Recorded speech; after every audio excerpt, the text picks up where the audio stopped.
assunto é com Murilo Rocha. E aí, Murilo? Bom dia, Lucas. Bom dia, Luciana. Bom dia. Bom dia, ouvinte da Band News. Dar uma rápida passada aqui pelos 3 principais assuntos aí, talvez da semana, e todos eles ainda rendendo nessa sexta-feira. O principal deles talvez seja a repercussão do projeto que quer dificultar a realização do aborto legal ganhou na sociedade civil brasileira. Só para contextualizar aqui quem não está por dentro do assunto, houve uma votação na Câmara dos Deputados, uma votação simbólica, onde foi aprovado um rito, de urgência para um projeto que justamente ele dificulta a realização do aborto legal, que é aquele aborto que ele pode ser realizado em caso de estupro, em caso de má formação ali do feto, ou então quando há risco para a vida da mulher, da gestante, Por esse projeto, que ainda não foi votado em plenário, mas teve o rito acelerado nas comissões e pode chegar rapidamente a plenário, por esse projeto, após 22 semanas, a mulher não poderia realizar esse aborto, mesmo nessas condições previstas pela legislação brasileira, ou seja, um dificultador para o aborto considerado legal. Então, um dos destaques de hoje é justamente a repercussão que causou na sociedade civil, Houve passeatas em São Paulo, no Rio de Janeiro. O presidente do Congresso, o senador Rodrigo Pacheco, criticou a proposta, outros políticos também criticaram a proposta, pessoas ligadas à área da medicina. Lembrando que o Conselho Federal de Medicina é um dos promotores, propulsores dessa onda conservadora que atinge a ciência no Brasil. Então foi uma reação interessante de vários setores da sociedade civil contra esta proposta apresentada aí no Congresso e na Câmara dos Deputados, e que teve a votação do seu rito, para ser acelerado, aprovada na noite de quarta-feira. Então, é interessante a gente acompanhar essa reação. Inclusive, um dos deputados aí, autores da proposta, foi dar uma entrevista ontem. É uma coisa lamentável, Ele deu uma entrevista na Globo News e é completamente sem substância, É uma coisa fraca, assim, não tem argumentos, que justifique, anuncia um conservadorismo barato, um fundamentalismo religioso equivocado. Então, assim, eu acho que para o bem da sociedade civil, parece que esse projeto não tem grandes chances de prosperar, Acho que essa é uma boa notícia, apesar que, lógico, vai haver pressão de bancada evangélica, de outras bancadas ligadas a termos conservadores, inclusive com muitos deputados federais mineiros participando dessa onda, por trás deste movimento. Que em grande parte, um deles admitiu, é para tentar desgastar o governo Lula. Veja só, um projeto tão importante que afeta a saúde da mulher, que pode condenar uma mulher, equiparar o crime de aborto a um crime de homicídio. Olha que loucura, entre outras coisas que o projeto faz, Eu falei só dessa questão de dificultar o aborto legal, justamente porque ele também criminaliza, ele equipara o crime de aborto ao crime de homicídio, Então, olha só, estava sendo usado esse projeto para poder fazer uma chantagem, um desgaste com o governo Lula. É como se os deputados não estivessem nem aí para a questão do aborto, para a questão da mulher, para os direitos da mulher e principalmente para a saúde, para a vida da mulher. Então, acho que você aí, que é mulher, que está por dentro dos seus direitos, que luta por seus direitos, tem que ver o nome de todos esses deputados federais aí que estão lá, vários mineiros, inclusive homens e mulheres, tem que anotar, porque essas pessoas estão legislando contra você, contra a sua vida, contra a sua saúde, contra a sua segurança, Não só a favor de um obscurantismo da sociedade brasileira como um todo, mas principalmente contra a saúde, contra o direito, contra a emancipação da mulher. Então, acho que tem que anotar o nome dessas figuras. Depois a gente pode até dar essa lista desses deputados federais e deputadas federais que estão aí encampando esse movimento a favor desse projeto. Deixa eu trazer a lista, que são são quatro os deputados aqui que votaram pela urgência. Nicolas Ferreira, aquele mesmo, mais votado do Brasil, com seu 1,5 milhão e 500 mil votos. Doutor Frederico, Grace Elias e Cabo Júnior Amaral.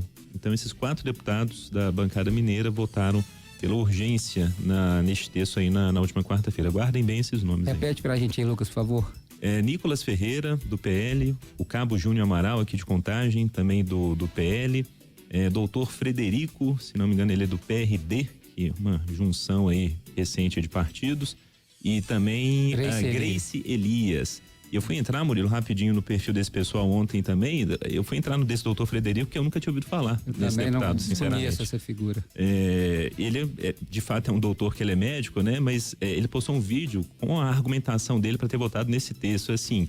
E é um emaranhado de obscurantismo, com ideologias do tipo, aquela velha roleta, aquele bingo, sabe? Do tipo, esquerda, comunismo, PSOL, uma falazada totalmente errada, sem pé nem cabeça, assim, nenhum argumento de fato técnico, né, para que pudesse justificar ali aquele absurdo. Então, assim, aquela roleta de absurdo de sempre quando a gente pensa nessas pautas reacionárias.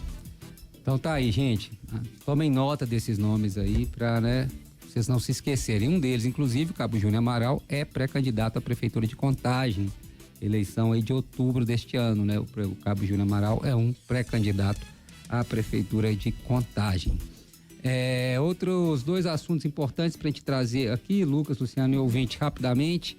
Essa briga pela questão da dívida de Mineira, o vice-governador Matheus Simões aí, né, usando expressões fortes aí, chamando o governo federal de agiota e outros nomes mais, mas na verdade é desespero, né? O governo ficou aí sem pagar essa dívida durante 5 anos, agora está chegando o prazo aí que talvez vai ter que voltar a pagar e está, logicamente, pleiteando dentro do seu direito a melhor forma de pagar, né? O senador Rodrigo Pacheco está tentando há muito tempo um protagonismo nesse processo, quer ser ele o pai da proposta dessa renegociação dessa dívida de Minas com a União, e agora essa última proposta aí que ele estaria avaliando em 81 bilhões de reais essas empresas mineiras, estatais mineiras, CEMIG, Copasa e Codenge, para poder abater essa dívida com a União, que está na casa de 160 bilhões. Tem que pensar bem, né? Vale a pena entregar essas empresas e ainda ficar com uma dívida de 80 bi? Tudo bem, com juros menores e tal, mas será?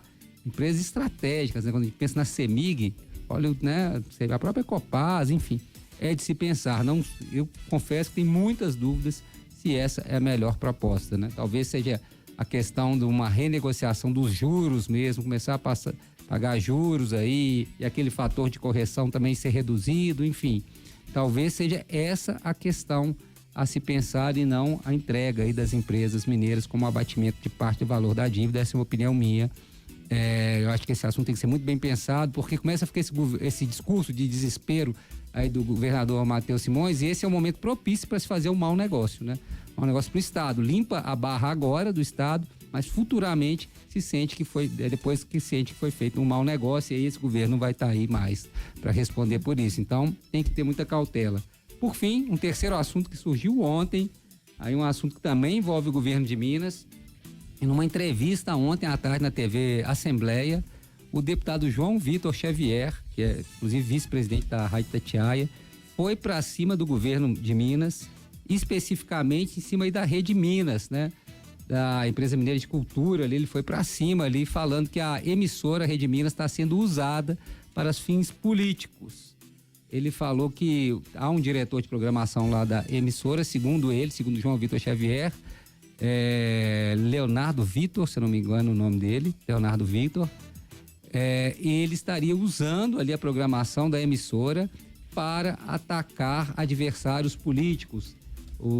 Parece que é um caso específico de Igarapé, onde houve uma matéria aí que, segundo o João Vitor Xavier, deputado estadual João Vitor Xavier, é uma matéria política que está usando a Rede Minas para fazer esse tipo de matéria. Ele fez críticas pesadas, falou que isso é coisa de ditadura, isso é coisa de Coreia do Norte, ainda falou que houve um erro do governo quando tirou a empresa mineira de cultura ligada à Secretaria de Cultura e passou para a subordinação da Secretaria de Comunicação, hoje comandada pelo Bernardo Santos, que é o secretário de Comunicação. O João Vitor foi para cima também, falando que não tem sido atendido para a Secretaria de Comunicação, está procurando ele, enfim, causou um certo mal-estar e está falando que vai entregar essa denúncia ao Ministério Público e está estudando a abertura de uma CPI, junto com outros deputados, para estudar esse caso da Rede Minas. Caiu muito mal no governo essa notícia, justamente porque até então o deputado João Vitor era tido como alguém próximo ao governo, né? Acho que ele ocupa um cargo de vice-líder aí do governo na Assembleia, se eu não me engano. Mas, enfim, ele era tido como um deputado próximo ao governo e, de repente, disparou aí essa metralhadora ontem contra a Rede Minas e, né, barrando fortemente na Secretaria de Comunicação, no secretário Bernardo Santos.